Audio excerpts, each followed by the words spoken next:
पृथ्वीराजजी चव्हाण हे राज्याचे माजी मुख्यमंत्री आहेत. तशाच पद्धतीने अनेक वर्ष त्यांनी दिल्लीमध्ये काम केलेलं आहे. ते पीएमओ ऑफिसमध्ये त्यांनी काम केलेलं आहे आणि त्यांच्या काही इन्फॉर्मेशन्स असतात, त्यांची काही माहिती असते आणि ते कधीही उतळ वक्तव्य करत नाही. त्यामुळं उद्या काय घडेल हे मला माहित नाही, परंतु पृथ्वीराजजी चव्हाणांचं वक्तव्य हे गांभीर्याने घेण्याची आवश्यकता आहे. मुंबईमध्ये डान्सबारचा एक विषय आहे. माजी गृहमंत्र्यांना त्यावरून राजीनामा द्यावा लागला होता, मात्र अद्यापही मुंबईमध्ये अनेक अवैध डान्सबार सुरू आहेत. काय सांगा?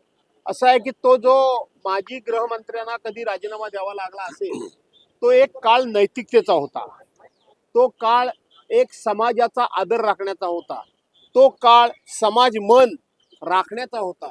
आता त्यातला काही प्रकार नाही. आता काळ तुमचा सुरू झालाय, त्यामुळे या काळात कोणी गृहमंत्री वगैरे राजीनामा देणार नाही. प्रकाश आंबेडकर असं हाऊसमध्ये मंत्री अनुपस्थितीत राहिल्याबद्दल काय सांगा? कारण 8 दिवसाचं अधिवेशन होतं, त्यात अनेकदा मंत्री अनुपस्थित. बिबटे सोडा म्हटलं. पहिलं तुम्हाला मी जरा दुरुस्त करतो. 8 दिवसाचं नाही, 7 दिवसाचं अधिवेशन आहे, 8 दिवसाचं नाही.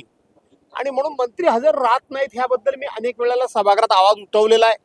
परंतु मंत्री हजर राहत नाहीत याबद्दलची खंत ना त्यांच्या प्रमुखांना, ना त्यांच्या व्हीपना, म्हणजे जे पक्षप्रतोद असतात त्यांना, ना आमच्या विधानमंडळ सचिवालयांना ना खंत ना खेद.